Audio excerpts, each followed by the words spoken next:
sağlam, samarali ömürlerin belirtisi, kendisine nisbeten işenç duyguları. Assalamu alaykum vatandaşlar. Mustaqillik yolda izlanish programmamizning 63 soniga hoş geldinglar.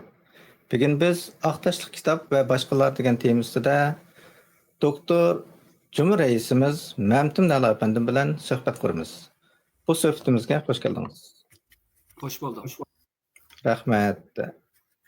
Biz chekayotgan barliq riyozatlarimiz egilik huquqimizning, mustaqilligimizning qo'limizda bo'lmagani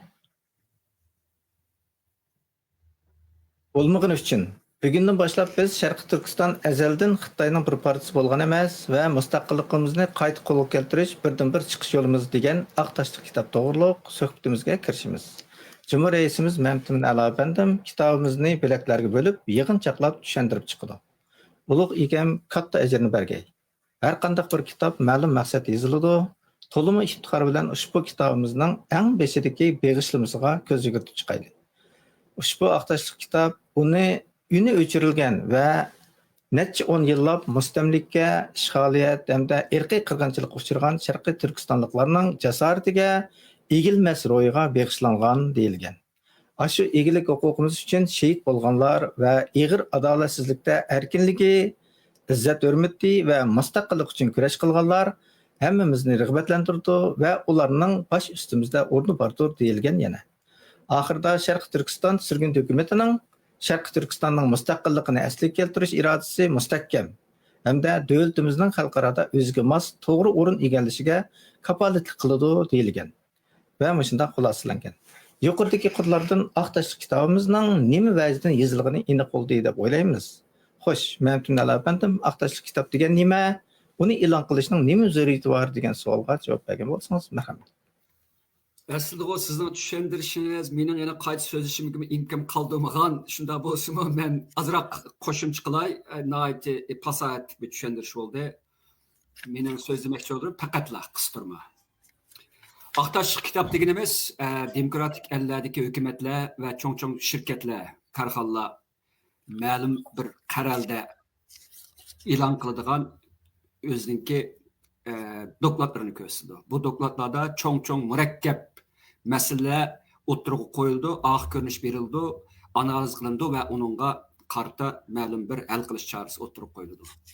Bizningki Aqtaşlıq kitobimiz shunday. Albatta bu Aqtaşlıq kitob Amerika qatorli g'arb davlatlarida nihoyatda muhim bir hujjatlik rol o'ynagan bilan Xitoydek hokim mutlaq davlatlarmi pat-pat Aqtaşlıq kitoblarni o'tirib qo'yapti. Aqtaşlıq kitobninki g'arb davlatlaridagi muhim bir alaylik uning demokratiya jarayonining bir parchasi. Ya'ni buningda hukumatlar o'zininki murakkab xalqninki jonijon manfaatiga asoslanadigan taqishadigan murakkab masalalarni o'tirg'i qo'ydi, uni analiz qiladi va u haqda o'zininki pozitsiyasini, tutumini va maydonini bildirdi. Ammo qiziq yeri, muhim bir yeri uningda yana jamoatning fikri bu talab qilinadi. Jamoat fikr bahs bo'ladi kitoblarga. Ammo Xitoy qatorliq hokim mutlaq davlatlarmi Aqtaşlıq kitob e'lon qilgan bilan ommaning fikrini ilik olmaydi. Hatto fikr berguvchilar jazolandi buningda. Bu cho'ng gap.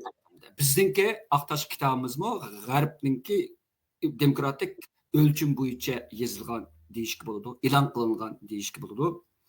Endi bu Aqtaşlıq kitobimizmi dal bizningki mavjud siyosiy mavjudning eng asosli bo'lgan, ya'ni bizningki abadsiz deb o'tgan birinchisi ikki cho'ng masalani o'tirib qo'ydik biz Aqtaşlıq kitobda. Birinchisi bizningki Xitoyninki yolg'oniga bo'lgan, ya'ni Xitoyninki bizga deb kelayotgan Sharqiy Turkiston degan bir narsa yo'q. Xinjiang azaldan Xitoyninki qadimdan tortib bir parcha bo'lib kelgan degan g'oyat zo'r tarixiy xarakterlik bir yolg'oniga bo'lgan bir javob. Ya'ni mush masalani chiqish qilib turib, biz tarixini cho'nqirlab, ichkirilab kirib, zodi ingliz tilida Sharqiy Turkiston tarix haqida yozilgan har qanday bir rasmni, xaritani va tarixiy kitobni olib qo'ymay, hammani degidek tekshirib qidirib chiqish orqali mukammal va o'zimizningki siyosiy maydonimizni ifodalaydigan va Xitoyninki mushu yolg'oniga qarshi turadigan hujjat xarakterlik bir kitobni o'tirib chiqardik. Bu birinchisi. Endi ikkinchisi, xuddi Aqtaşlıq kitoblar dedim o abay. Murakkab bir masalani o'tirib qo'ydi va uningga hal qilish chorasi berdi dedik. Bizning bergan çaremiz nima desa, mustaqilligimizni asliga keltirish bizdinki birdan bir siyosiy chiqish yo'limiz degan bu bizdinki ABQ Xitoyning yaqiniga va bizdinki Sharq Turkistonninki kelgusiga beradigan javobimiz va bizningki maydonimizni aks ettirdi. Yig'ib aytgan vaqtida bizning aqtash kitobimiz amaliyotda Sharq Turkistonninki Xitoy ishg'oliyatiga tushgan 1949 tushgandan beri material manbasi eng mo'l bo'lgan, tarixi eng kuchli bo'lgan va bizningki kelgusidagi kurashlarimizga yetakchi qilishdagi eng ishonchli qoral bir kitoblik va hujjatlik rolni o'ynaydi. Buningdan biz albatta Sharq Turkiston sürgün hukumati nomidan mush kitobning chiqishiga turklik rol o'ynagan va ochqishliq xizmatlarni qilgan bizning Salih Xudoyor apandimga rahmatimizni bildiramiz. Bu ham barliq Sharq Turkistonliklar xo'shallanadigan va faxrlanadigan bir ilmiy bir hasilat deyishga bo'ladi. Bu savolingizga javobim tugadi. Rahmat. Bu kitobga bizningki sobiq Cumhuriyet Reisimiz G'ulom Osmon apandim nihoyat go'zal bir kirish so'z yozib bergan. Bu to'g'risida bir yig'inchaqlab so'zlab bersangiz. Asli bu aqtashli kitob G'ulom Osmon apandim Cumhuriyet Reis bo'l vaqtida planlangan cho'ng bir projelarning birisi edi. Turli sabablar bilan bu kitobninki e'lon qilinishi mening davrimga kelib qoldi. Ammo tuhfa ularga mansub. Bu birinchisi. Shu sababdan G'ulom Osmon apandim bu kitobga nihoyat go'zal va bu kitobninki barliq xarakteri va ruhini mujassamlashtiradigan chiroyli bir kirish so'z yozgan. Bu kirish so'zda bir necha ochqishliqlar bor men so'zlab o'tadigan. Birinchisi hammamizda bor, Sharq Turkistonlik hammamizda bor bo'lgan intayin cho'nqur bir qaymoqo'sh va qo'rqinch. Ya'ni bu qo'rqinchni biz mavjud qo'rqinchi desak bo'ladi. Ya'ni 1,8 milliondan iborat shunday g'oyat zo'r bir zimin qandoqlarcha dunyoninki diqqatining sirtida qoladi. Bu yerdagi sir nada? Bu savol G'ulom Osmon apandim bu kirish so'zida bu savoldan boshlab buningga Xitoyninki ikki cho'ng tarixiy yolg'onchiligini o'ttirib qo'ydi. Birinchisi men abay deb o'tib ketdim. Sharq Turkiston emas, balki atalmish Şinjan azaldan Xitoyning bir qismi deb sapsata bu. İkincisi şu degan vaqtida Sharq Turkiston xalqi azaldan Junxo millatlarining bir qismi degan gap bor. Endi men bu yerda bu kirishsel chiqib turib, sel chetnayman bu temadan. Bizningki Sharq Turkistonning tarixida ikki cho'ng masala bor. Birinchisi zimin masalasi, ikkinchisi ziminning egis masalasi. Xitoylar ziminni o'zining deydi, ziminninki Sharq Turkiston xalqi bo'lgan xalqini o'zining deydi. Kitobda, aqtash kitobda boshdan oxir rad qilingan ikki narsa bu ziminmi sening emas, uningda yashagan xalqmi sendan emas deydi. Buni oddiy misol keltirsak, bu uy bilan uyni o'ltag'ichi. Bu uy besivlangan uy. Besivag'ichilik kelib deydiki, bu uy bizning ota-bobolarimizdan qolgan uy, sen bu uyga kelgundi deydi. Bu yerda uyning o'zimi, ya'ni mulk huquqi besivag'ichilik tarafidan mening deyiladi. Ham uningda o'ltag'ichimi kelgundi hatta mehmon sifatidlab besivag'ichi u yerda sohibxon, u yerdagi asli egisi, u yerda mehmon hatta kelgundlab qo'g'lab chiqilish yoki yo'qotilish xavfiga duch keladi. Oddiy desak. Mushundaq masalani qanday hal qilish kerak? Mayli G'ulom Osmon apandimning kirish so'z deyilgan gaplarda bo'lsin, mayli butun aqtash kitobning asosiy muqomida bo'lsin, bu ikki safsata abay deganimdek rad qilindi. Ya'ni uy. Turkistonning zemini azaldan Hindu Yevropaliklarningki ajdodlari o'ltirashgan va Turkiy millatidan bo'lgan Uyg'urlar va boshqa millatlarningki qo'shilishdan tarkib topgan g'oyat zo'r bir tarixiy jarayonning mahsuloti. Bu yerda hech zamon Xitoy deydigan bir atalg'u yo'q. Uning o'zidan biz jiqtab ketamiz-ku, Şinjan degan gapning o'zini analiz qilsak, Xitoycha analiz qilsak, bu yangi zaman bo'ladi. U yangi zaman bo'ladi ekan, bu yerda Xitoylar yangi bo'ladi yoki kelgunda Xitoy kelgunda. To'g'ri. Endi Uyg'urlarningki ya'ni Sharq Turkistondagi yashayotgan Uyg'ur qatorliq boshqa Turkiy xalqlarningki tegi Hindi Yevropaliklar, oq tanliklar kirdi. Bu yerda Türkiye qalliqlarmı bor. Bu degan gap aqtanliklar bilan aqtanlik va boshqa nurg'unlagan irqiy, kultural va tabiiy like qabilaviy va boshqa nurg'unlagan xalqlarning birlashtirib Sharq Turkiston xalqi deydigan bir hozirgi zamon bir xalqni qurib chiqqan. Bu uzoq zamonlarda, necha ming yillarda, masalan, biz turg'un almasdanki Uyg'urlar degan asrda qarasak 8000 yildan ortiq tarixga bog'laydi. Hatto uning bir izib aytishga bo'ladigan ashundoq dabdabalik so'zlardanmi Sharq Turkistonning tarixini kimning kelganligi bu zaminninki intayin iniq o'tirib qo'ydi. Bu yerda Xitoy deydigan bir millat yo'q. Xitoy degan bir qo'shilma millat, yaqinqi millat, Xitoyning degan atalg'ini o'tirib qo'yganimi 100 yildan ortiq yoki kam bo'ldiki, undan ortiq bo'lmaydi. Xitoy degan millat yo'q u chaqda. To'g'ri. Shunga butunlay bu Xitoyninki ikki cho'ng yolg'onchilik orqali o'tirg'a keltirayotgan bir nuqta. Hamda yana bir nuqta o'tirib to'xtalaydi men.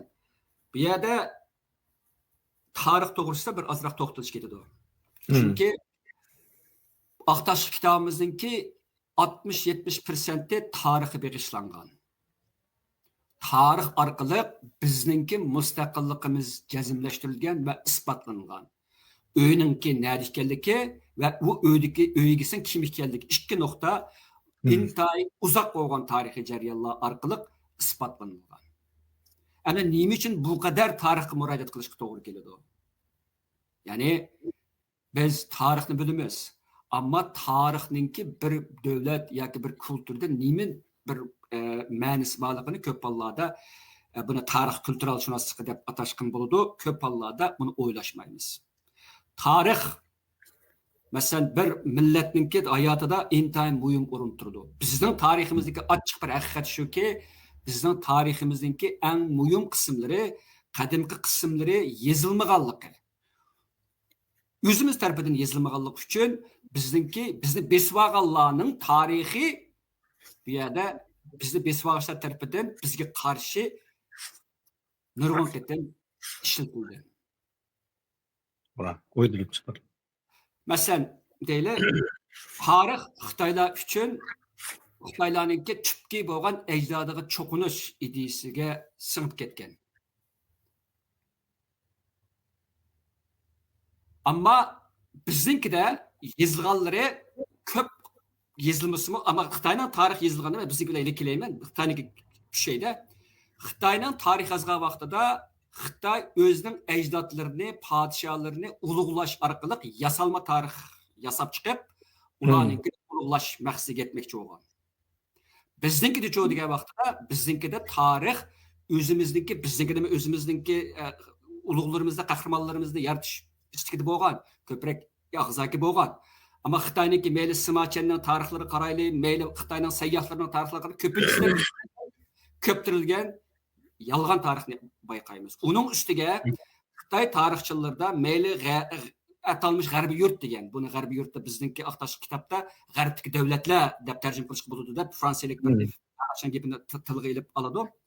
Yoki shimoldagi millatlar bo'lsin, Xitoyga, ya'ni Sadichinning sirtidagi millatlarning hammasiga intayin dushmanlarcha muomalada bo'ladi. Hattoki bu millatlarningki atalishini Xitoylar hayvonlarni ataydigan yan bilaklar bo'yicha ataydi. Masalan, Dila deymiz yoki Vulla deymiz, boshqalar bo'lsin, hammasi bir o'chmanlik bor. Hammasida Xitoyningki qon qiniga singib ketgan shovnizmni o'tirib qo'ydi. To'g'ri. Necha ming yildan beri bizga bo'lgan bir dushmanlik Xitoyning tarixida chiqdi. Biznikida bo'lgan vaqtda cho'q degan vaqtda biznikidagi tarix garchi oz yozilgan bo'lsa-mu, ammo Xitoydan keyin, ya'ni 49 dan keyin Xitoylar tarafidan vayron qilinadi. Balri.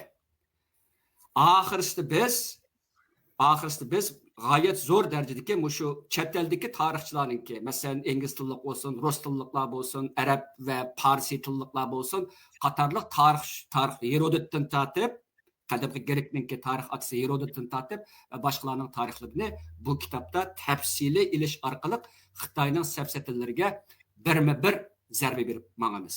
Shuning uchun bu bir xil bizningki mayatda Xitoylar bilan bo'lgan mujodilamizningki eng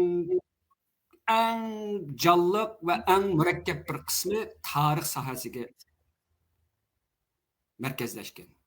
Chunki Xitoyning Sharqiy Turkistonni o'zining yoki uyini o'zining qilinish uchun yasab chiqqan tarix, yolg'on tarixlarga qarishtirish uchun biz o'zimizning rost tarixini o'tirg'a chiqarishimiz va bu rost tarix o'zimizda yezilmay qolgan bo'lsa, buni boshqa millatlarning ishdan chiqib turib, boshqa millatlarning yozgan toki Herodotdan tortib, toki hozirgacha yezilayotgan tarixlar chiqib turib, yezishga majbur bo'lamizda. Shuning uchun bu kitobda tarixga qarta g'oyat zo'r darajadagi bir izlanish bor bu yerda. Bu bizningki tarix ilmiga bo'lgan qarshimizdan kelib chiqadi. Andan keyin tarix ilmining yana bir nuqtasi shuki, o'zininki o'tmishiga emas, kelgusiga ishongan millatlar tarix yaratadi. Ya'ni kelgusida o'zininki mavjud bo'lib turadiganligi va davr suradiganligiga ishongan millatlar tarix yozadi. Biznikida ham shunday. Biznikida bu garchi bizning tarixshunoslar o qadar ko'p chiqmagan bo'lsa-mu, ammo bizdan yaqinda chiqqan tarixshunoslarimizning ko'pinchisiniki bo'lgan samarlik emgaklarining muhim bir qismi kelgusiga nisbatan ishonch turg'izish. O'zininki o'tmishdan faxrlanmaydigan bir millatning o'zidanki tarixda faxrlanmaydigan bir millatninki kelgusi ko'pincha hollarda ishonchga to'lgan bo'lmaydi. To'g'ri deysiz. Endi oxirgi bir gapim, Aqtash kitobning bu maqtashlarining ichidagi bir muhim nuqta, bir biz qilinmagan kelgusida qilinmoqchi bo'lgan bir nuqtamiz. 1949dan keyingi tarix, bo'lib bizning mustablik tariximiz intayin murakkab. Gerçi Aqtash kitobimizda biz amalba shu 49dan keyin Xitoylarningki mustamlikaga qarshi chiqqan va keyin o'ldirilgan Xitoyning o'zi e'tirof qilgan 120 mingdan ortiq qahramonlarimizning tarixini va undan keyin 54-yili Wang Dinning o'zi e'tirof qilgan 30 mingdek son va undan keyin ta hozircha o'ldirilib kelayotgan Xitoyning mustamlikasiga va bostirishga qarshi izchil bir kurash bor bu yerda. Shuning bilan bir vaqtda Xitoyningki intayin ustunlikla olib borgan Sharq Turkiston xalqini vayron qilishda olib borgan nurg'unlagan siyosatlari, kompaniyalari va nurg'unlagan harakatlar bor. Bularning hammani bir xil tarixshunoslik nuqtasidan intayin inchik tahlil qiladigan, analiz qiladigan va yozadigan bir ish ketadi. Buningda kitobimizda faqat buningga nisbatan xuddi rassomning nimasiga azroq shaklni masalan bir odamning suratining shaklini g'uva chiqirmizgo, uniki asosda uni rang berish orqali va qayta sizish orqali aniqlaymiz. Bu kelgusida biz qiladigan ishlarni bilsa. Hamda bizningki bu intayin muhim bir tarixiy bir ishimiz bo'ldi. Bunda deyishimning sababi mushu 78 yillik mustamlika tariximizni nihoyatda inchik yozmay turib, o'zimizning nima uchun bu holga kelib bo'libmi 80 yilda qaysi xil holga keltirilganligimizni tushunligimiz intayin qiyin tushdi. Nihoyat keskin desam, 49dan burungi tarix bir nöri, 49dan keyingi tarix bir nöri bo'ladigan bir ish chiqdi bu yerda. Shuning uchun men eg'irlikni 49dan keyingi mustamlika tarixiga va uning ahamiyatiga qo'yaman. Va buning uchun men yangidan chiqayotgan va hozir bor bo'lgan tarixchilarimizningki bu jihatda intayin muhim bir emgaklarni qilishningki ta'xirsizligini ta'kidlayman. Shunga gapimni yig'sam, kirish so'zimizda G'ulom Osmon apandimningki mushu kitobningki xarakteri haqidagi Xitoyning ikki cho'ng tarixiy yolg'onchiligiga qarta bergan bu yerda bir raddisi bilan bu kitobning asosiy xarakterini yo'rtib bergan deyish bo'ldi. So'zim tugadi. Rahmat. Endi bu Xitoylar yolg'on tarixni yasab chiqqandan sirt bizning tarixlarimizni, tarixiy dalillarni yo'qotib mangan, kitoblarimizni ko'ydirib mangan. Bizningki o'zimizni isbotlaydigan tarix dalillarimizni yo'q qilganda ularga foyda bo'ladi. Shunga bir tarafdan yolg'onda yasagan bo'lsa, yana bir tarafdan bizdagi bor dalillarni, isbotlarni ko'ydirib yo'qotib mangan deb qarasak bo'ldi. Endi bu bizning bugun qilmoqchi bo'lgan suhbatimiz bu kitobning birinchi bo'limi irqiy qirg'inchilik to'g'riliq bo'ldi. Bu kitobni ichib turibdilar. Buningda Uyg'urlar va boshqa turk millatlarga Sharq Turkistondagi ilib borgan irqiy qirg'inchilik, ya'ni Xitoylarningki oxirgi hal qilish usuli degani, xuddi Gitlerninki, anchadagi natsistlarningki final solution deganiga o'xshashlar bir gap bilan boshlangan ekan. Endi buningda Xi Jinpingninki Xitoycha deyishga to'g'ri keldi buni. Chunki bu gapni agar biz Xitoycha demay, ingliz tarjima qilsak, uning qudrati, uning kuchi, uningki boshqalar tarafdan tushunilishi u darajaga yetmaydi. Chunki Xi Jinping shuni deganki, Shugan degan. Bu gapni har qanday tilga tarjima qilsa, shu Xitoychaning o'zidek chiqmaydi bu. Chunki bu boshqa madaniyatimi yo'q, boshqa tariximi yo'q, undaq narsani tushunish imkoniyatim yo'q. Xitoyning gapini Xitoyning o'zininki nimasidan. Endi Xitoyningki o'zining gapini o'zining nuqtasidan, o'zining deganidan tushamiz xato bo'ldi deb o'qidim. Rubio o'zininki so'zida shu gapni qildi. Tarjima qilgandan keyin Xitoyning gapining asli ma'nosi qochadi deb. Bo'libmi bizning beshimizga kelgan chaqda bu gap bir ig'iz gap bilanla bu Uyg'urlarni, Sharqiy Turkistonliklarni transformation qilishing kerak deb bir bekitdi. Undan keyin Hou Liuqing dedi. Zhou Liuqing dedi. Demak bu ikki gapdilar. Xitoychani bildiganlar tushunadi. Boshqa gapni tarjima qilishning va uni boshqacha sharhlashning o'rni yo'q. Hammani tushungan bo'ldi deb o'ylasak bo'ladi asli. Xuddi Rubio degandek Xitoyning asli maqsadini tushunish uchun uning asli nima deganini bilishing kerak deb. Uyg'urlarga bizga kelganda bu gapni degan. Hamda nima uchun irqiy qirg'inchilik? Bu qachondan boshlangan, Xitoyning asli maqsadi nima? Degan savollarga siz bir fikr yozib bergan bo'lsangiz, shu Aqtashli kitobimizni markaz qilgan oldi. Rahmat. Bu Xitoyning irqiy qirg'inchiligi yomon uzoq muddatlik bir qirg'inchilik. Bu abay deganimdek Xitoyning har bir davrda Uyg'urlarni yo'qotish qadam bosqichliq bo'lgan, eng oxirisida keng ko'lamlik sistemlashgan, institutlashgan va qabihlashgan shaklda bo'lgan bir irqiy qirg'inchilik. Bu abay degandek birisi Uyg'urlarni asli vaslini quritish yoki asli vaslini barbod qilish, ikkinchisi bu barbodlikning vositasi metodi hech qanday rahim shafqat qilmaslik yoki hech qanday bu yerda rahim shafqatga o'rin bo'lmaslik. Jo'y degan gap mutlaq degan gap. Xitoylar jo'y degan gapni jo'ding yoki jo'y degan gapni qo'llangan vaqtda bu yerda hech qanday bir arsaldilikqa, tamtirashga yoki mana desak, savol so'rashga nima qilishga bo'lmaydi. Mutlaq buyruq degan gap. Bo'laqmi Xi Jinpingdan kelgan vaqtida. Hamda hattoki buni men o'zim kichik nurg'a vaqt anglaganman. Xitoylarningki aslidagi maqsadi 49 dan tortib uyini egillash, uy egillarini o'ltirishdi. Ammo Xitoy u vaqtda ojiz bo'lib qolganlik uchun xalqaro Xitoy 3-dunyo ellarininki internasional kommunizmninki yetakchilarining birisidan iborat saqt rolni olayotganlik uchun dunyoga qotillik o'rniga chiqishga petinlanmagan. Ammo qotillik shu chaqda bordi.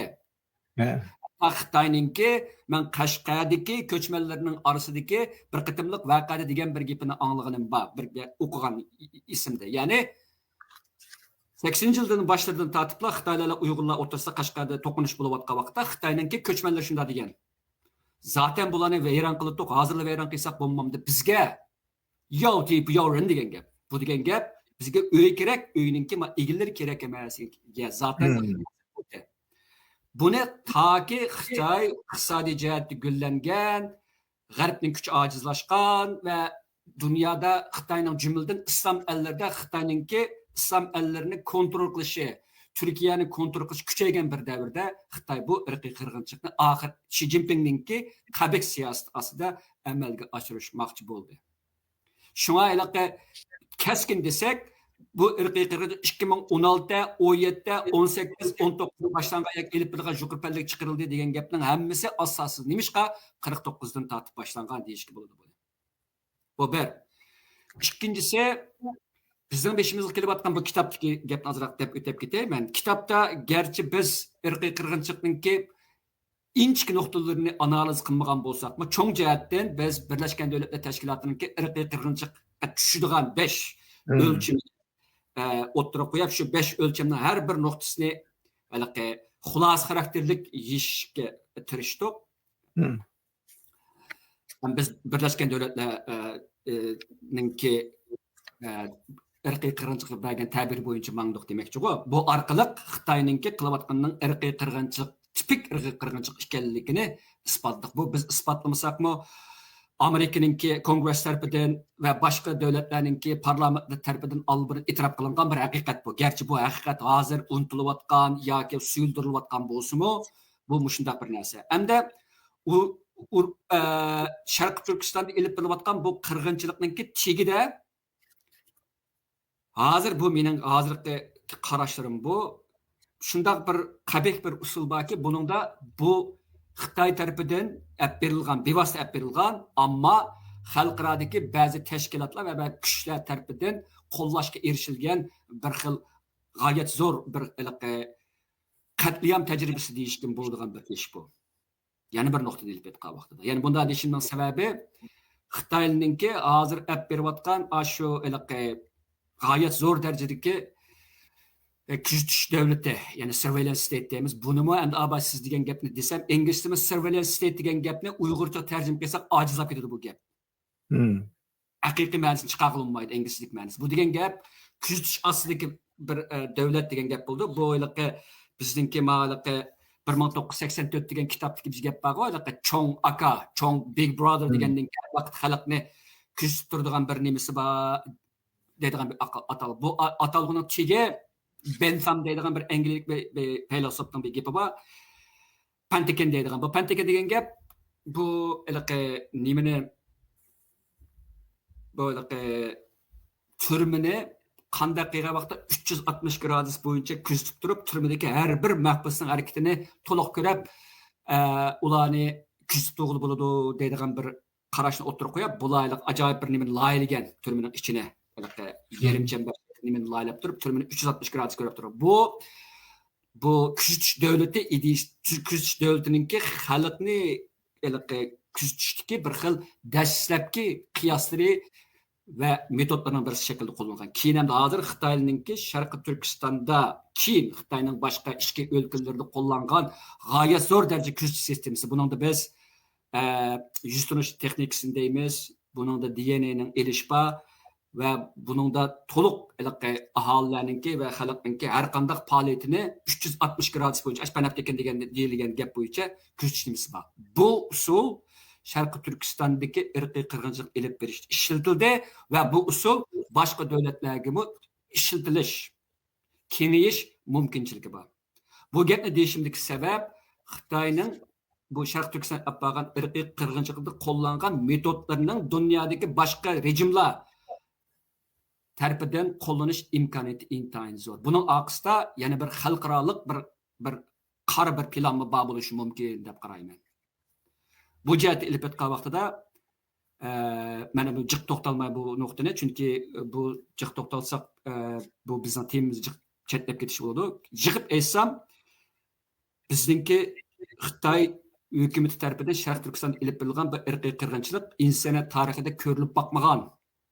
Hattoki ba'zilar dedi, bizningki ba'zi ziyolarimiz degan gapi bor-ku, Yahudilarning qatliami u bu degan gap. Unda bo'lmaydi. Yahudilarning qatliyamidanmi halqib ketgan, Yahudilarning qatli qo'llanilmagan, intayin qabih vositalar qo'llanilgan, dunyo tarixida ko'rilib boqmagan bir nim. Uning ustida ko'rilmaganligi shunday bir nimasi borki, bu yerda hozir garchi Yahudi qatliyamidan keyin bu shu jazo lagerlari yoki o'lim lagerlari boshqa davlatlar tarafidan ozod qilingandan keyin bu vaqtda nurg'unlagan davlatlarni eslash qo'zilib, hozir Yahudi qatliyami dunyodagi cho'ng temlarning birisi. Ammo Sharqi Turkistondagi bu hozir qatliyamni qarasak, dunyoda bu Xitoy tarafidan o'chirilish, hatto bo'lmagandek, asalda bunda ish bo'lib boqmagandek, mushundaq bir yo'qotish, Uyg'ur qatorliq turkiy millatlarni yo'qotish emas, bu yo'qotishni yo'qotish xarakterlik bu xil siyosatlarmi Xitoyning hozir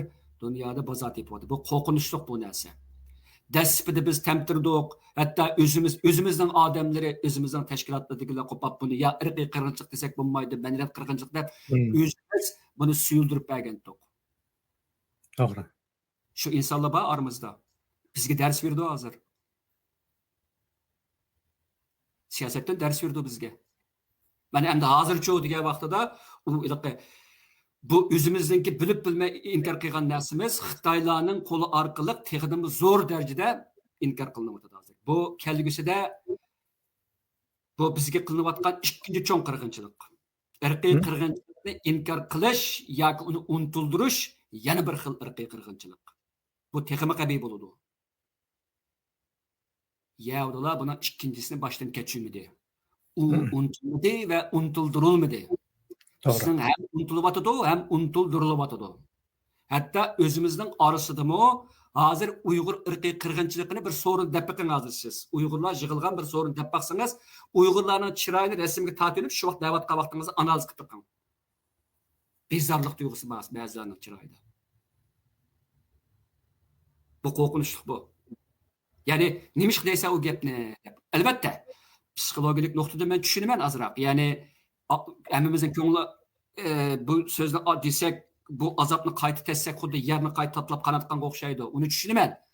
Ammo uni o'zimiz unutib qolsak yoki dushmanimiz bilan birlashib turib uni unutishga urinsak, bu vaqtda haqiqatan bu ikkinchi irqiy qirg'inchilikni o'zimizga bilib bilmay qilgan bo'lamiz. Dushmanimiz bilan bo'lgan farqimizni yo'qotamiz va bu shu irqiy qirg'inchilikninki qurbonlarga necha millionlagan Uyg'ur qatorliq Sharq Turkistonliklarninki shu ularninki hayoti va ularninki Xitoy tarafidan qilingan ziyonkashliklari va xo'rliklari va jazolarga nisbatan oqlashib qolgan bo'lamiz. Bu o'zimiz bilib bilmay o'zimizning qarindoshlik qilingan xiyonat bo'ladi bu. Shunga gapim qaytib kelsam, bizningki Aqtash kitobimizda irqiy qirg'inchilik to'g'risida prinsipal xarakterlik analizi bor. Ammo bu irqiy qirg'inchilik ilib berilayotgan ekan, buningga qarshi faoliyat to'xtab qolsa bo'lmaydi. Unutilishga texim bo'lmaydi. Xitoy o'zimizning dushmani, o'zimizning qotili unutildirayotgan bir narsani biz unutib olsak, o'zimizga o'zimiz qotillik qilgan bo'lamiz. Azaplık düşünme ama unutmaslık, bunu unutulduğumazlık bizimki burcumuz. Bununki birden bir siyasi yolunun birisi bizim müstakilimizi esik keltiriş. Müstakilimiz esigi kemmegenken, kaçanı ki kulumuz kemmeydiken biz irqiy qirg'inchilikdan qutulanmaymiz. Bugungi kısım qutulanmaymiz, kelgusi yüz berdiganda qutulanmaymiz. O'zimizga mustaqil bo'lmay turib, o'zimizning jinimizga o'zimiz ega bo'lolmaymiz. Mana bu Aqtash kitobga ilgari surilgan asosliq shu irqiy qirg'inchilik cho'rdab ilib berilgan asosiy muhokimaning bir qismi. Mening javobim shu tugusin hozircha. Rahmat. Siz degandek irqiy qirg'inchilikni qilib bo'lgandan keyin uni unutildirishning o'zi texim cho'ng azob, tarixda ko'rilib boqmagan, hatto Ikkinchi Dunyo urushidagi Yahudilarni beshiga kelgan kundanmi ortib ketgan bir xil holat deb tushundingiz. Bak to'g'ri bo'ldi. O'zimizning insonlarimiz hatto buni qabul qilishni xohlamaydigan, o'ylashni xohlamaydigan, deyishni xohlamaydigan, hozir turmush qanday bo'lsa shunday o'tkazishni, unutib ketishni loyiq topgan bir xil holatga yetib qoldik. Bu agar biz unutib ketishni tanlasak, bu bak cho'ng jinoyat bo'ladi. Biz chet elda qurilgan bir kichik oshxonani unutib ketmaymizki, voy lag'minanda yaxshi ekan, Uyg'ur madaniyatini manda tunishtirib deb qattiq Uyg'urligimizdan faxrlanib ketamiz. Shuni hayron qolaman men. Bizning beshimizdan kechirgan ashishlarni unutib ketsak, Uyg'ur bo'laveramizmi? Bu aqlga sig'maydi.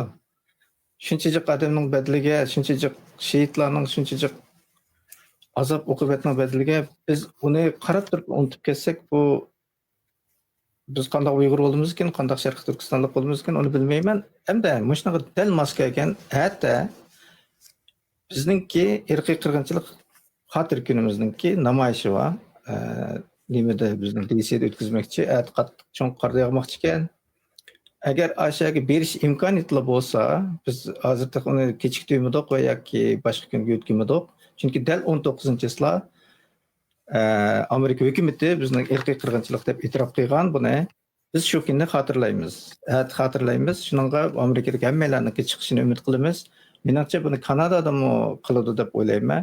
Bo'lsa dunyoning hamma yerida buni qilishimiz kerak edi. Asli bizning bir inson bo'lish, bir Uyg'ur bo'lish, Sharq Turkistonlik bo'lish burchimiz edi. üstimizdeki qarzimiz edi. Buni qilsak, bizning vijdonimiz ozroq bo'lsin aram topirgan edi. Hem de bugün biz bu özümüzün söhbət temasını Aqtaşlıq kitab və başqalar dedik. Başqalar degəndə hazır o'ttirda turib atqan Taylanddakı 48 Uyg'urning qaytarilish masalasi üstüne to'xtalsaq deb o'ylayman. Shundaq bir xabar chiqqandan keyin taraf-tarafdan inkos bildirildi. Hukumatimizmi bu Uyg'urlarning qaytarilishiga qarshi turdi va bo'lsa bu Uyg'urlar qaytarilmasligi kerak deb qat'iy talab qildi. Ham boshqa davlatlarga kafolatlik qilib siyasi panohlik tilashga o'tkazilishi kerak deb hukumatdan biz o'zimizniki maydonni bildirdik. Undan keyin Taylandningki mudofaa ministri chiqib, biz buni qaytarmaymiz, undaq ish yo'q degan ifodasini bildirdi. Siz bu ishlarga bir o'zingizning fikrini berib qo'ygan bo'lsangiz. Bizning fikrimiz hukumatimizning bayonotida iliq o'tirib qo'yildi. Bunga qat'iy qarshi ekanligimiz ta'kidladik. Shuning bilan bir vaqtda nurg'un odamlar diqqat qilmagan yana bir nuqta bor. Ham diqqat qilmayotgan yoki qildirilmayotgan yana bir nuqta bor. Bu nuqta Turkiyadagi Uyg'urlarning tutilishi va qaytarilish masalasi. Bu ikkisiniki teng vaqtda bo'lishi bizning diqqatimizni qo'zg'aydi. Bu masalani biz kuzatyapmiz. Bu vaqtda men so'zimga turay. Hamda bu vaqtda Amerikaninki bo'lg'isi tashqi ishlar ministri Marco Rubio efendimmi intayin keskin iboralar bilan o'zining maydonini ifodaladi. Bu biz uchun oz-to'la umid bag'ishlaydigan bir uchur bo'ladi. Mushu dushanba kuni Amerikaninki yangi bir prezidentlik Trumpninki yangi gruppasi xizmatga tushdi. Men bu to'g'risida to'xtalay, ammo gap kelay. Taylanddagi 48 qarindishimizningki Osiyada qabul qilishi cho'ng jihatdagi Suriyaninki, hozir Suriyadagi Xitoyninki o'tganda men qattiq to'xtalib o'tgan Suriyadagi cho'ng bir planning bir qismi edi. Buningda bular turli sabablar bilan Turkiya orqali Suriyaga o'tmay qolgan qarindoshimiz bo'ldi. Bularning hayoti haqiqatan etinchlik va xatar ostida. Har vaqt Xitoy hukumatininki qaytirib olgan vaqtida Xitoy hukumatininki bularga nima qilganligini bilamiz. Bu orqali ro'yimizni Xitoy hukumati yana bir qatam vayron qiladi. Ya'ni deydiki, sen nerede bo'lsang, sen mening olqinimdan qochib qutulolmaysan deydigan bir rezil bir uchurni hammamizningki yurgin mujish orqali hammamizga yetkazdi. Bu ham bizningki bayonotimiz, hukumatimizningki Sharq Turkiston Surgudungining bayonotida deyilganidek, bu ham bizningki bu kelgusdagi Sharq Turkistonliklarningki intayin g'azbini qo'zg'aydigan bir ish. Bunga biz qat'iy noroziligimizni bildirdik. Andan yaxshi bir yeri chet eldagi Sharq Turkistonlik ba'zi qarindoshlar va tashkilotlarninkimi bu vaqtdagi olib faoliyatlari o'zi qo'ldan keladigan doirada amaliy faoliyatlar olib bu olqishlashga tegishli ish. Garchi bu bir plan ostida elib berilmagan bo'lsa-mu, partizanistga hammadan o'zining bilgani bo'yicha olib bo'lsa-mu, elim shunda olib beryapmiz. Uzun yillar bo'ldi buningda. Yanılar alqışlamay amal yo'q. Realligimiz bu. Hamda Turkiyadagi masala keladi. Turkiyaninki Suriya masalasida va hozir İsrailiya bilan bo'lgan siri ishlayotgan nemisida ziddiyatlarda Turkiya Xitoyga yalvarib, Xitoyninki nemisini qo'lga keltirish uchun Uyg'urlarni tutishdan iborat shunday bir o'yinni o'ynayapti hozir. Bu mening shaxsan analizim bu. Turkiya qachoniki Xitoy ehtiyoji bo'ladi ekan, Uyg'ur kartini o'ynashga, rezil bir kartni o'ynashga boshlaydi.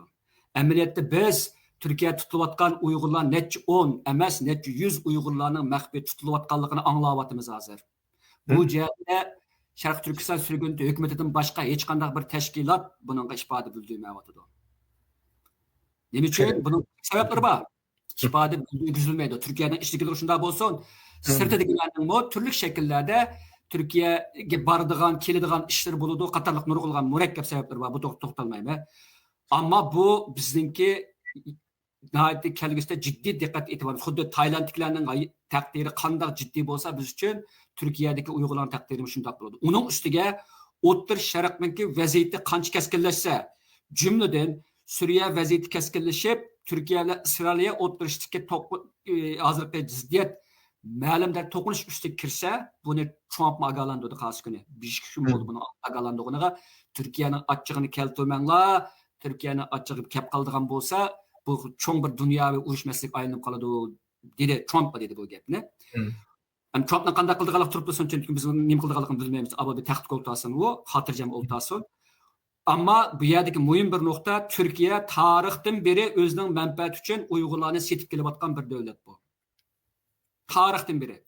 Hozirgi vaqtda Isroilga iborat g'oyat zo'r bir kuchga qarshi turish uchun bo'lsa-mu, Turkiya Uyg'ur kartini o'ynagandimi razillarcha o'ynashdan ayanmaydi. Turkiyani hech kim to'xtatib qo'ymaydi. To'xtatib qo'ymagan ham tarixdan beri.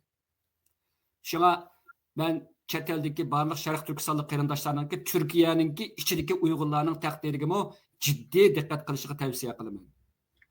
Bizning hukumatimiz, jumladan bizning hukumatimiz bu taraqqiyotlarga intayin jiddiy diqqat qilayotgan birdan-bir chet eldagi birdan-bir organ. Bunda deyishki bo'ldi. Buningga qarta bayonot berayotganmi, buningga qarshi turayotganmi, Turkiyaning jumladan Erdo'g'anninki hozirgi hukumatiningki Sharq Turkistonga qilayotgan xiyonatiga baho berayotgan va uni qarshi turayotgan, uni ayblayotgan birdan-bir organ Sharq Turkiston sürgün hukumati. Bunun kimi davomlashtiramiz. Turkiyaninki qarindoshlik nomi bilan, atalmış qarindoshlik nomi bilan o'zining qarindoshlariga satqinlik qilishiga hargiz ko'z yumib turolmaymiz. Bizning prinsipimiz mana bu shu. Oq bilan qordek nayt aniq prinsip bu. Bu savolga beradigan javobim shu. Rahmat, pek yaxshi javob berdingiz. Bir ishning bizni yuzakilla yerini ko'rsak bo'lmaydi. Aql va tafakkur bizga davomli yer bo'lg'ay. Hamda bu qatam siz degandek Rubio o'zininki xizmatini jazmlashtirish yig'inida yuqori palatada o'zininki siyosatlarini, kelgusi chiqmoqchi bo'lgan siyosatlarini sharhladi. Hamda bu biz siyosat qilayotganida siyosatni cho'qim tushunishimiz kerak. Esingizda bo'lsa 4 yil burungi ahvol bilan Amerikaninki, bularmi dunyoning deyli, Xitoyni tunish bilan hozirgi ahvoli qat'iy o'xshamaydi. 4 yil burun mushundaq o'rinda o'ltirdiganlar nima deydi desa, Rossiya eng chong dushmanmi, Amerika Xitoymi deb talishdi. Burungi Baydenninkisida bular Rossiya chong dushman deb mana hozirgi ahvolga va urushlarning bo'lib, hozirgi ahvol yuzlanishiga bir sababchi bo'lgan. Endi bu qatam Rubio'ninki so'zida biz siyosat qilayotganlar bo'lgankan alohida diqqat tortadigan yeri bu Xitoylar deydiki, Xitoylarning Kommunistik partiyasi biz hozirgacha uchrab boqqan barliq dushmanlarimiz ichidagi tiqi ko'rib boqmagan eng yomoni. Biz buni qiyosmi qilolmadik. Buning bizning kelgusida bizga keltiradigan ziynni bizda qiyos qilib ulgurmidi degan gapni qildi. Ham ular dediki, Xitoy Kommunistik partiyasini biz xalqaro sistemaga kirgandan keyin ular har qanday bir ishda o'zining foydasiga ishlab, o'ziga kelgan majburiyat va majburiyatdan va o'zining burchidan qanday uni bija keltirmadi. Uning o'rniga bostirish, yolg'onchilik qilish, hakerlik qilish, o'g'irlash deganga o'xshash butun qo'ldan keladigan barliq razillikni ishlatib, dunyoninki haddidan cho'ng super powerga aylandi. Darajadan tashqari super powerga aylandi. Dedi, ondan keyin bu bizningki badalimizga va o'zining xalqining badaliga to'xtadi degan gapni qildi. Buni bundaq bu yerda mening alohida eskartishim, mushunchalik bir qarashga kelishning, Xitoyni mushunchalik bir tushunishninki hozirgi dunyoda mushak kelishning o'zi pek cho'ng ish bu. Buningdan keyingi natijasini qanday bo'lganini garchi biz hozir chiqib bilmasakmi, kam deganda official mustaq bir hukumatninki mushunchalik o'rinda turib, Xitoyni mushunchalik bilmakining o'zi pek cho'ng ish. Hamda bu yerda Rubio Knight bir savolga javob bergan chaqda Xitoyning degan gapini bevosita inglizcha tarjima qilib anglasang, sen uni tushunmaysan degan tilining ostidagi tilga qarashing kerak. Asli nima demoqchi bo'lganini bilishing kerak degan gapni qildi. Demak, Xitoyni bilishga dunyo yuzilyotidi, bilyotidi. Mushundaq bir kuch chiqsa, dunyoda bir odillik bo'lsa deb o'ylaymiz biz. Bizning kuchimiz bilan dunyodagi haqqi intilguchilarning kuchi bilan birlikda bizning taqdirimizda o'zgarish bo'lsa deb. Siz boy degandek bizningki irqiy qirg'inchilik, hatto irqiy qirg'inchilikni qiyginning o'zi unutiltiryotidi. Mushundaq bir ahvolda bu bir bizga kichkina bir umid beradigan taraf ekan. Shunga men Rubio'ning gapini qo'shib deb qo'ydim. Men Rubio'niki bir gapni ketib qo'yay. Hmm. Ma nimaning bir gapi bor, ko'ngilning bir gapi bor. Bir narsani tushunishdan ilgari u narsaga nisbatan ching ming degan bir gap bor. Ching degan gap durustlikdagi ching, ming degan gap Hmm. ism degan ming. Bu degan Evet, gap doğru. to'g'ri atash kerak degan gap. To'g'ri atab, Hmm. to'g'ri nom bermak kerakda. Amerika hukumatiningki Xitoyga bilan bo'lgan munosabati, Amerika bilan Xitoy o'rtasidagi munosabatga ta hozirgacha to'liq va uzil-kesil aniq bo'lgan strategik va atalg'a to'liq to'g'ri bir nom, ya'ni ta'bir berilmay keldi. Birdan qo'pidi Hmm. bizniki anaqa raqobatchimiz deydi, birdan qo'pidi bizniki hamrohimiz deydi, birdan qo'pidi Hmm. bizniki anaqa ashaddiy bizniki bizga kelayotgan xirist deydi qatorliqlar. Hamda buning o'zilla Amerikaningki siyosatidagi nurg'unlagan aniqsizliklarni, ta'virnishlarni, loyihazalliklarni bildiradi. Hamda Marco Hmm. Rubioning gapi bu qitim bu bir tashqi ishlar ministri, bu tashqi ishlar ministrining bu gapi kuchli tarzda aniq bo'lgan, ya'ni bizning dushmanimiz degan bir xil ta'bir, garchi dushman degan gap demagan bo'lsa-mu, ammo uning gapi yana bir gapi bor, uning diqqat chekadigan. Ya'ni u dedi, agar mushunda davomlashaversa 10 yilga qolmay biz Amerikada bizningki qaysi dorini ishlatilganligimizdan tortib, qaysi kinoni ko'rdiganligimizni Xitoy belgilab berdi deyotdi. Doğru, doğru. Bu inoyatchi bir qo'rqinchli bir gap. Bu qo'rqinchli gap. Amerikaningki bu holat kuchib qolishida Pfizerga o'xshash cho'ng Xitoyparast nachil intan qarang'i bo'lgan bir dori shirkatlaridan tortib, boshqa nurg'ulg'an korporatsiyalar bor. Amerikaningki manfaatiga nim qilgan. Hamda xiyonat qilgan yoki uni qarshi chiqish qilgan. Hamda Amerikaningki Rubio, ya'ni shu Trump davrida Amerika hal qilg'uch hayot mamatliq ehtimol yana desam shu gap oxirgi bir kurashga kirdi hamda. Ya'ni bu kurashda halaqa hech qanday arsaldilikqa, ta'virnishga, ikkilinishga, loyihazallikka o'rin yo'q. Buni Rubio aniq o'ttirib qo'ydi. Trump'mı aniq o'ttirib qo'yishga majburlanadi. Chunki Xitoyning hozir Amerika ma'lum jihatdan, ma'lum sohalarda mudofaa o'rniga tushishga boshladi Xitoyning oldida hozir. Burunqidek aktivlik o'rinda hujumchan nimadan hozir bag'ansiri mudofaa o'rniga tushishga boshladi. Hamda bu biz uchun mayli kelgusi ish qanday bo'lsin, biz uchun nihoyatda ma'lum bir fursatlarni yaratish mumkin. Chunki Xitoyningki hozirgi dunyoni BRICSdan iborat, ya'ni Xitoy davlatlaridan iborat bir ramka orqali Amerikani qamal qilish siyosati Amerikaning nervisiga tekkan vaqtida Amerika qo'zg'aldi. Amerika ma'lum jihatda ilib o'tgan vaqtida bir hozircha mandachilib bersak, loyihazal shirga o'xshaydi. Hozir bu shir taraf-tarafdan hujum qilinayotgan vaqtda bu shir o'zini asli qilib qaytarim hujum o'tashga majburlandi. Men shunday ko'raman. Anglo-saksonlarning ro'yida bir shirliq bir ro'y bor. Men buni ishonaman. Mush nuqtada ilib o'tgan vaqtda Amerika tashqi siyosatida Xitoyga nisbatan uzil-kesil bir harakat qo'llanishga majbur bo'ladi. Hozir bo'lmasligi mumkin. Kelar yil bo'lmasligi mumkin. Ammo hamon bir kun majburlandi. Hayot mamatga kirgan vaqtida. U vaqtda bu shir o'zining loyihazalligini tashlashga majburlandi. Shu vaqtda bizningki Sharq Turkistonninki kelgusimiz haqida yangi bir sahifalar ochilishi mumkin. Buning uchun men xalqimizni yanada savrchan bo'lishga va bizningki o'zimizninki hozir olib berilayotgan, davomlashayotgan irqiy qirg'inchilik haqidagi qarshiliklarni bir minut to'xtatmaslikqa va o'zininki vatanninki mustaqilligini asli keltirishdan iborat birdan bir chiqish yo'lini bir minutni yo'qotmaslikqa tavsiya qilaman. So'zim tugadi. Rahmat, ko'p rahmat. Yana bir qatim takrorlaylik. Atki namoyishga hammamizningki amal baloninki chiqishini umid qilamiz. Bugun vaqt munosabati bilan suhbatimiz mushakis davomlashdi. Ammo bizniki bu Oqtashli kitob to'g'risida suhbatimiz yana davomlashadi. Chunki biz birinchi bobni tugatdik. Ma'lum efendimning davomli avar qilamiz. Bo'lsa biz amal bor to'g'ri yig'inchoqlab shu Oqtashli kitobni biz ko'rmanlarga yetkazsak deb o'ylaymiz. Ammo eng yaxshisi kitobni o'qigan yaxshi. Boshqa kitob, boshqa tildagilarim kelyapti yo'l ustida deb qaraylik. O'qigan yaxshi. O'qisak buning ichida nurg'un narsalarga erisha olamiz. Kelar qatim yana mush vaqtda, o'xshash vaqtda mush suhbatimizniki oxiri davomlashadi. Bugungi ajratgan vaqtingiz uchun ko'pdan ko'p rahmat. Allohga emanet. Xayr qo'sh. Hammalarga Allohga